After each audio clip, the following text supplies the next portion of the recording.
Greetings and felicitations, YouTube. Jarl of the Appian Way here with another one of my little what are the factions going to look like when multiplayer comes out campaigns. Today we're talking about Achilles' faction Phthia, or Phthia. I think it's supposed to be Phthia, but it's spelled like Phthia. It's strange. Anyway, Achilles here, angry boy that he is. Let's see if I can't get a good look at his angry face.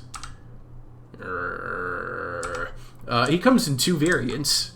They're the same thing, they just different outfit, it seems like. Anyway, his faction, and we're going to talk about this a lot today, really good at versatility. There's options across the weight classes. All of them are solid choices. These Aeginian runners are actually really cool looking. Those shields. This is a light sword infantry that chucks javelins, very similar to like you might see from Mythica. These are spear-fighting Myrmidons. This is a medium infantry, classic hoplite look that is also unbreakable and can put their shields on their back for a little extra oomph in the attack. A really solid unit. These are just regular old renowned Phthyan spears. These guys don't even cost that much in the multiplayer fun scheme of things for a heavy infantry unit. Speaking of heavy, look at the armored giant spearmen. They're miraculous. So I did two of each type of infantry, so you'll kind of see those over there. I went with the javelin throwers instead of the Aeginian skirmishers, because while the Aeginian skirmishers are better in every way, they lack in one key category, and that's in range. Their range is not as far as the javelin throwers, and the javelin throwers are a cheaper unit. Also, you're not capped at how many javelin throwers you can bring. Aeginian skirmishers or javelin throwers, whatever they're called, they are capped at 2. The other cool part about Phthia, giants and centaurs. This was what I was saying would make Phthia a really good faction to use against Odysseus, because they have a lot of mobility. And you're going to see how I use Achilles' mobility across 2 battles. Let's go ahead and take a quick look at the other team here. We're playing against Hector. I felt like Hector was a good choice. However, this time, it's not Hector. It's a hero. We also have some Hector's Chosen, which are a medium sword and shield infantry, some Trojan slingers, champions of Troy. You're going to see a lot of Hector's Chosen and champions of Troy. A Minotaur, which, by the way, I'm pretty sure the Minotaur is a bit of a joke. All this guy has going for him is the bull rush ability, and it doesn't even work that effectively. Important, though, I brought heavy Trojan chariots because we need to have that conversation about chariots and multiplayer. People are predicting that these guys are going to be very troublesome in multiplayer, any variant of chariot. But I'll talk to you about some counter chariot strategies that I think you'll enjoy. Heavy shock spears, Trojan slingers. The Hector roster is a little thin, but we'll talk about that in some other time. Right now, we're going to talk about Achilles. Achilles has so many versatile tools. So the first thing I'm going to do is I'm going to pull my my centaurs up here and try and do some scouting, see if there's anything up here, but also to see if I can't just annoy them, harass them. These are not javelin throwing centaurs. These are just cheap 660 fund light cavalry. My enemy brought plenty of skirmishers, and what I'm doing right now is I'm pulling them up deliberately with the intent of, I did discover Hector's Chosen, with the intent of eating some arrows and slings out of their attack while I get my forces into position. I'm also pulling up my Thesalian Marines, which are your typical two-handed spear light infantry chargers. These guys are quick, they're eager to fight. Pretty good. I don't think they're as good as Odysseus's variants of the same thing. Alright, so we're now into an honest-to-God skirmish phase here. Let's speed up a little bit so we're not looking at this forever. You can see my centaurs are actually doing a good job of dodging that around. We're now up to skirmish time. I'm going to go ahead and get my Aeginian runners to throw their javelins, the spear-fighting Myrmidons to throw their javelins. Oh yeah, also the giants to throw their javelins. Look at the damage that they do on the Trojan slingers here. These javelins that are coming in off of the giants. Watch this. There goes another giant volley. Boom, boom, One of your units has no more ammunition. Peeling the health off of these guys. Alright, so the ancient Indian spear runners have gotten rid of their javelins. We're just kind of moving it all down the line. He's moving his heavy Trojan chariots out here, and I want to show you what I've done to counter. These armored giant spearmen are exactly what the doctor ordered when it comes to chariots. And you're going to get a chance to see what they'll do. Also, while this is all going on, he's getting his Minotaur ready. I'm just letting the wines join in, but I'm too busy focusing over here right now on my micro. Of course, the heavy Trojan chariots, they're just going to go straight into the line, and I already have my armored giant spearmen out of position, so I'm disappointed about that. Something else I'm doing right now, though, I'm trying to use Achilles' ability to Divine Challenge to get this hero. This is important, and I want you all to know this. You cannot use the Divine Challenge on a mounted hero. So if you want to counter Achilles, if you know your opponent's probably going to bring Achilles, just put your hero on a chariot. Achilles can't use his Divine Challenge to lock you in a fight and then eat you. By the way, look at what the giants have done to these heavy Trojan chariots. Yeah, there's some support coming in the form of javelins, but these giants, they've really pinned down these heavy Trojan chariots, and they're dealing a massive amount of damage onto these guys. I'm going and pulling up my spear fighting mermans. I put them in 2-spear mode. Look how little of an impact they had here with this one chariot, but watch what the giants can do over here. So anyway, I'm thinking, okay, well, since Achilles can't use his hero taunt ability against their hero because he's on a chariot, I'll have him use his ability against the Minotaur. You can't do that either. That ability only works on a hero. So Achilles' biggest draw has pretty much been countered just by the fact that I put the enemy general on a chariot. And that is so important to remember. Look at this. Look at this. Look at this. The giants.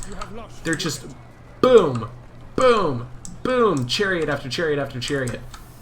No problem. So they just mentioned I lost a unit. That was unfortunately one of my Myrmidons, because they will fight to the last man. You see my javelins out here just kind of doing what they can, getting some damage done against the champions of Troy, as well as the Minotaur. Actually, they're getting some rounds in here, but Achilles will do just fine. So the battle's gotten very wide. My Centaur warriors have done a fantastic job shutting down some skirmishers. Unfortunately for me, my I got their hero. Oh yeah, hey, look at that. So my spear fighting Myrmidons, they caught that enemy hero, shut him down. My giants continue to shut down the heavy Trojan chariots. They're out of there. What happened over here? My Thesalian Marines caught Hector's Chosen. This one chased around the slingers and pretty much shut them down in the fight. Oh, Hector got a hold of the Minotaur, and that's over. But, yeah, so Hector's Chosen met with this Thessalian Marine and defeated that Thessalian Marine. This Thessalian Marine defeated the Slingers, but Hector's Chosen came back to go and defeat him. The Thessalian Marines, good unit, but not great. I think, honestly, the Myrmidons are, with their ability to just go two hands on their spears, are better. Gosh, I got the Savage Centaur Warriors into the heavy shock spears and helped break them. Achilles is going to keep chasing the Minotaur. He's going to come out here and help bail out Hector's Chosen. And my Savage Centaur Warriors are pretty much just looking for targets of opportunity. Look at all these shattered forces. My giants are going to escort off of the chariots. Look at the speed difference here. Victory is close enough. AKA no spear difference. And by the way, the armored giant spearmen, I'll show you the unit stats later, cheaper than the heavy Trojan chariots by like 400 funds. That's a whole slinger unit and then some. Okay, this is pretty significant. Man, they even killed that one before it could get away. Giants are pretty quick. All right, so I went ahead and I put my my javelin throwers to pin this heavy shock spears because they were out of ammo, just so I can get this rear charge in. Look, they broke right before that could even happen. This is pretty much the battle is over, break. But look, this was a very, very straightforward victory for Achilles. Let's go ahead and look at those unit cards real quick. Let's just show you some statistics. Thessalian Marines, this is the one that got into the slingers, 125 kills. Giants, 31 kills, 17 just from throwing their javelins before they got into the enemy chariots. Savage Centaur Warriors, untouched, 87 kills. Speed, versatility is what makes the Achilles faction. Hector has a very thin roster, and it's mostly reliant on Hector's Chosen and Champions of Troy, of which he can only take 2. Alright, so let's go check out some unit statistics real quick. I want to show you some of the cost of these units. The Armored Giant Spearmen, 840 points. A Light Chariot costs 700. A Heavy Chariot cost 1,200. Okay? I mean, come on. That Heavy Chariot was shut down by those giants, and not even by a little bit, by a lot. The Hector does have a counter pick to the giants, which is the Corybantes, but the Corybantes still have to catch the giants. Speed 42, and speed on the light chariots, by the way, is 74. Speed on the heavy chariots, 65, right? Corybantes 42. Remember that, because for the giants, speed 52. They are faster than the Corybantes. They are almost as fast as a chariot. But you could probably use a Savage Centaur Warrior to get in there and pin the chariots. This is actually a heavy cavalry unit. I was considering them more of like a light cavalry, and they might as well be. They're just because they're quicker than almost everything else that can be fielded. There's also Champions of Phthia, Heavy Swordsmen, Spear-Fighting Myrmidons, Myrmidon Swordsmen, Pelagic Thalassians you'll see in the next battle. I also want to show you the difference between the two javelin throwing units. So this is the javelin throwers that I used in that last battle, right? I want to show you the comparison against the Aegininian Javelin Men. Aegininian Javelin Men are better in every respect. They even have more melee damage, more melee potential. They have 3 more javelins that deal 7 more damage overall. But at 110 funds, you can't tell me that 75 range is worth it versus 110. And I'll show you in another battle a comparison of how these guys do. Also, I'm going to show you in another battle how quickly Achilles can shut down a hero when the hero is not on a chariot. So this is actually the roster lineup for the next battle. And I'll go ahead and talk about it here before I get into that battle. We do have Achilles, like again, on foot. He does have the option for several different chariot types. I'm taking the 2 Aegininian runners again because these guys are very, very useful. Unfortunately, limited to just 2 per army. You cannot take more than 2. I think that is unfortunate because they're just the light infantry, really. Speaking of light infantry, Thesalian Marines, again, I can only take 2 of them. They're worth 940, but I do want to give them another shot in this next battle because their damage potential is actually pretty solid, including 15 armor-piercing damage. They don't say that in the breakdown, but their armor-piercing is as significant as their bonus versus large. I'm also going to add in this time a pair of Pelagic Thalassians. Again, you can only take 2. Similar to the Thesalian Marines, just, better in every way. The exception being that their damage is the same and their speed is the same. I wish I had more Thalassian Marines, and I didn't want to take young spears. Perhaps what I should have done instead is gone for some Phthyan spears. They can always put their shields on their back. That kind of versatility is very important. The renowned Phthyan spears, which again can only take 2 of, but look at their potential. Their bonus versus large, swordsman, axeman, pretty cool unit, honestly. So yeah, 2 Pelagic Thalassians, 1 Myrmidon Spearman will be in this army. Swordsman, Myrmidon Swordsman, just to give you another opportunity to see what the Myrmidon are like. Spear-fighting Myrmidons and Myrmidon Swordsmen are both unbreakable units. Actually, I think this is comparable in cost to... Wow, the Corybantes are 1,300. Interesting. I don't know if they'd beat a Corybantes. I'd like to see that. I took 2 Achaean Slingers just for a little bit of extra damage potential. The 2 Aegininian Javelin Men, Savage Centaur Warriors, and the Armored Giant Spearmen are coming back. In Hector's army for this next battle, Warlord Mentor, 2 Heavy Shock Spears, Heavy Trojan Spearmen, a Champion of Troy, 2 Hector's Chosen, 2 Light Skirmishers, a Renowned Archer. I went with 2 Anatolian Chariots. These are lighter. These are a medium chariot weight category, not as heavy as the heavy chariot, but you'll note 2 of them cost 1,400. One of these heavy Trojan chariots costs 1,200. And then I took the Corybantes for anti-giant work. I wanted to show you how these chariots manage against the giants. Not even taking more giants. The same number of giants. Same number of giants. Let's watch this replay. I'll show you exactly what I mean. I already just went over what the units were, so we're not going to talk extra long about what they are. I'm just going to go ahead and put this battle into fast forward, get everything into place. Again, I'm going to use my Savage Centaur warriors to start, not skirmishing necessarily so much as just like drawing his attention. He pulls both of his chariots up here with heavy shock spears and Hector's Chosen, and my Savage Centaur warrior is going to keep that out. You'll notice that I went lighter with my army this time. No heavy infantry units at all, and I spread them out a little bit more. My giants still have one job, and that's going to be shut down chariots. Okay, so he's got a skirmishing advantage. He's going to start using it.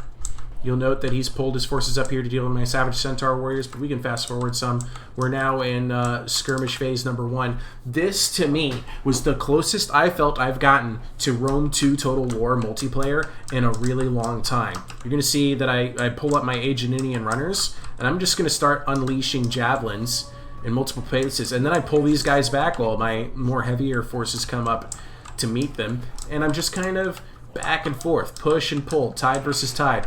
I'm about to activate the Achilles assassinate ability. Look at this. This hero is here to fight Achilles, but Achilles activates that divine challenge. This guy's stuck, and he's going to lose. Absolutely just going to lose. Corybantes come in here. My Aegininian runners help to bog this down. He brings his chariots down here, and I've got my Savage Centaur warriors just kind of staring at Hector's Chosen and the spears up there. But as you can see, I'm pushing, pulling. Got my javelins and slingers in place. My armored giant spearmen still in reserves. Everybody's just kind of chucking rounds. Watch what those javelins can do, by the way, to some heavy infantry forces. Let's see if we can't get a heavy javelin chuck here. No, it doesn't look like it. It looks like, oh yeah, the chariots came through my my leader over here. Remember how long ago that was? And look at his hero just obliterated. My giants are going to go ahead and catch the Anatolian chariots, but also my pelagic Thalassians, with Hector's help, are going to shut down this Anatolian chariot, even though the Corybantes are there for support. Look at that, look at that, look at that, look at that. Chariots just start shattering all over the place. My Savage Centaur warriors, they get into the back, completely bypassing Hector's spear units. I've already broken heavy Trojan spearmen just with better maneuverability. The giants shattered that Anatolian chariot. This Anatolian chariot is broken. My slingers are just having a field day with his skirmishers. He's trying to do something with his light skirmishers about my Savage Centaur warriors. I do lose this pelagic Thalassian, which is a pretty expensive unit. And the Corybantes are now going to be joined in battle with the Armored Giant Spearmen. Armored Giant Spearmen are not going to win this, unfortunately. So I probably should have kept Achilles around. But hey, Aristea, you know what that means? Let's go kill some heavy infantry. Boom! Right into it. I didn't even hesitate. And the javelins and slings just keep pouring in. Aegininian javelin men have to get a lot closer to the battle line than I am comfortable with, and they're probably dealing as much damage to the Merman Swordsman as anyone else. The Merman Swordsman, 1,500 points, and I'm using every last model. Here's the last two. They're going to lose to Hector's Chosen, ultimately. There they go. So these javelins now have some Hector's Chosen to worry about, and some heavy shock spears to worry about. My giants are going to lose over here. I've got infantry routing out this way. His hero is running away, but I still have my Savage Centaur warriors into his light skirmishers. This Anatolian chariot's still broken. I do have regrouping units, and this might look bad. This might look bad, but there's good news, and that is I still have speed. I still have skirmish power. I still have Achilles at near full health. He just bailed out that Aegininian javelin men from a Hector's Chosen, for crying out loud, and now he's going to do the same thing with these heavy shock spears. You could kind of see out in the distance how my Savage Centaur warriors are going to get kind of caught by Hector's Chosen, but they're going to make sure that the Warlord here doesn't get off the battlefield alive. They're going to kill him, which is a significant, there he goes, a significant morale penalty for the enemy. Alright, so I've got my Aegininian runners out here moving up. The Anatolian chariots are just kind of broken and scattered, and they're all over the place. My Savage Centaur warriors are going to keep this Hector's Chosen occupied while chasing light skirmishers, which is just absolutely delightful. Achilles has a rage ability. I didn't realize I activated it, so he's going to be chasing these heavy shock spears for a while. And I'm going to go ahead and I'm going to start pulling my skirmishing line back. Keep pulling them back. I'm fortunately faster than Corybantes and Champions of Troy. These javelin men are going to throw javelins into the back of that while that's going along. And I'm just kind of biding my time, taking out units that I want to take out. So the Savage Centaur warriors are going to kill that light skirmisher. They might get hit by the Hector's Chosen, but that's okay. Their next target's going to be the renowned archers, the Anatolian chariot. And my troops just keep coming back and keep finding new ways to harass the enemy. Harassment after harassment after harassment. It's push, pull, push, pull. It felt so good. Honestly, it did. It felt just like I was playing Rome 2 multiplayer again, with how you would get one unit into position, get off some javelins, pull them out, get the next guy in. Like over here, I'm using my Thesalian Marines just to try and slow down this champion of Troy, just so I can get another javelin chuck in, even though they're being chased by Hector's Chosen. And look at this. It actually worked. It actually caught that champion of Troy and bought me enough time to get Achilles out here. You can see over here my lighter infantry are chasing around some light skirmishers, and that heavy shock spear just broke. My centaurs are still moving around, just keeping that Hector's Chosen occupied. The Corybantes have to choose between which slinger they want to chase, and the slingers are not going to deal a lot of damage here. Look at this. The shield wall formation is going to help them out, but look, I'm engaging them at my will. Over here you can see my Aeginenian javelin men using that last extra few rounds, those extra few javelins to deal some damage to heavy infantry. And now I've got another problem. A regrouped Anatolian chariot is coming after one of my slingers, so this slinger is just going to have to keep running away from the Corybantes while I try and do something about this. I'm like, oh gosh, can I break it? Can I break it before that chariot just runs all over my army? Come on, slingers. Relying on slingers for this isn't really that helpful, but shattered. So lucky.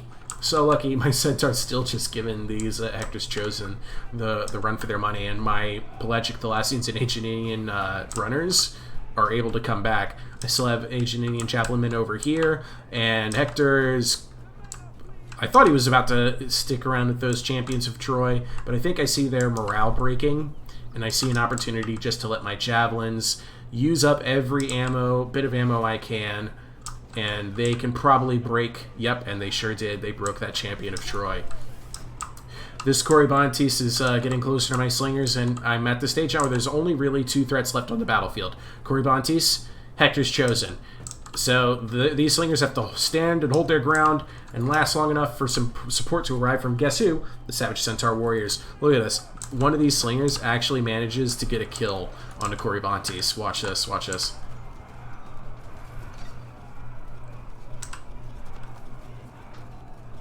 Got him. Got him.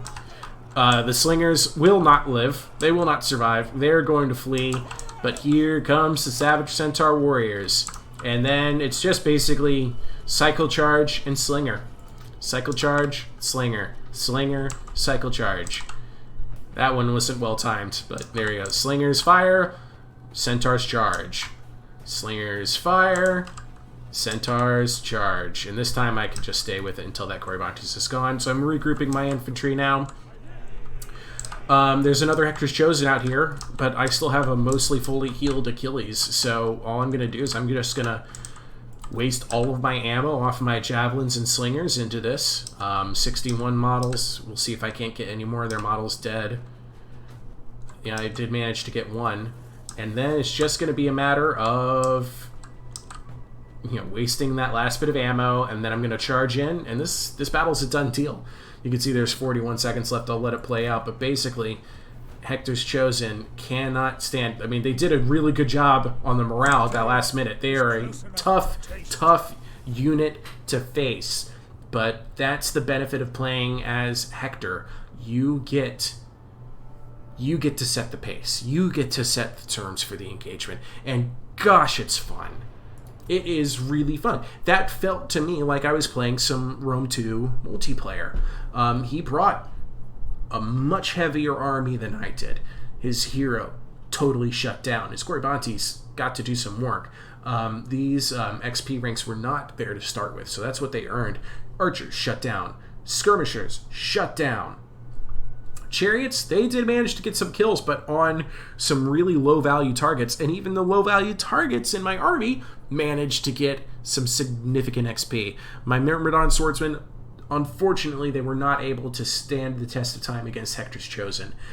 But what a fight. And that's just AI right now. There's so much potential for this game in multiplayer, and I'm really interested to see if some of my strategies are really going to play out, especially when it comes to taking care of chariots and being chariot spammed by your enemy. Armored Giant Spearmen, let me tell you, they are chariot slaying machines. Savage Centaur warriors can also help pin chariots in place long enough for you to get things like pelagic Thesalians into those chariots and just start tearing them down. Bogging the enemy down in trees. All of these tactics are valid. All of these will work. I don't think we need to be as intimidated by chariots as some people might think. Right now, chariots are dominating the campaign scene, but we'll see what happens when multiplayer comes out. All right, anyway, I've been rambling on long enough. Thank you very much for watching my video. I love you all. Ta-ta.